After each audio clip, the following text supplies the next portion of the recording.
आम्ही पक्षाकडे हेच मागणं केलं होतं की उमेदवारी तुम्ही दादांना द्या, दादा 100% निवडून येतील अशी कार्यकर्त्यांची भावना होती, आमची सगळ्यांची भावना होती. कारण तो एक वोट शेअर किती नाही म्हणलं तर एक पाचपुते परिवाराचा तिथे राहिलेला आहे. कार्यकर्ते बरोबर आहेत आणि कार्यकर्त्यांच्यामुळे खरं तर आम्ही आज या ठिकाणी राहिलेलो आहोत.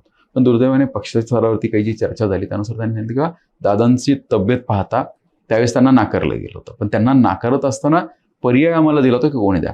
त्यावेळेस आम्ही आईंचा पर्याय आम्हीच ठेवला होता. पण दुर्दैवाने मीन दादांनी आईंना विचारत घेतलं नव्हतं. अच्छा. कारण आम्हाला आम्ही परस्पर सांगून मोकळे झालो, आई चालतील आम्हाला. पण त्यावेळेस काय झालं की आईंचा पर्याय आम्ही दिल्यानंतर ज्यावेळेस उमेदवारी जाहीर झाली आणि उमेदवारी जाहीर झाल्यानंतर आईंनी जो त्यांचा अँगल सांगितला हा आमच्यासाठी खूप शॉकिंग होता. आम्ही फक्त एक अँगलने आम्हाला काय दिसत होतं, उमेदवार निवडून आणायचा, पक्षाचा उमेदवार निवडून आला पाहिजे एवढंच आम्हाला कळत होतं. पण तो निवडून आणत असताना आईंनी आम्हाला फक्त एक कारण विचारलं की दादांना उमेदवारी का नाही, आपल्या तब्येत बरी नाही म्हणून. बरोबर, ठीक आहे. तब्येत बरी नसताना बरोबर कोण असलं पाहिजे? अर्थात बायको. येस. ते म्हणलं मला जो तुम्ही त्यांच्याबरोबर ठेवत नाहीये मग मी आमदार होऊन करू काय? आम्ही मग त्यावेळेस आईंचा ज्यावेळेस अँगल पाहिला की आईंची ज्यावेळेस मत ऐकलं त्यावेळेस लक्षात आलं की आपण खूप मोठी चूक केली आणि पक्षाचं असं अजिबात नव्हतं.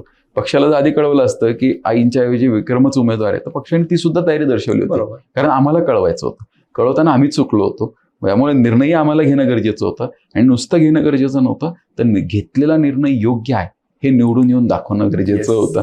कारण सोपं नव्हतं. म्हणजे ज्यावेळेस 4 तारखेला विड्रॉलच्या दिवशी उमेदवार बदलतोय आपण, हे जनतेपर्यंत सांगणं, मतदारांना ते पटणं आणि ते मतदानामध्ये रूपांतरित करणं हा खूप मोठा टास्क होता. बरोबर.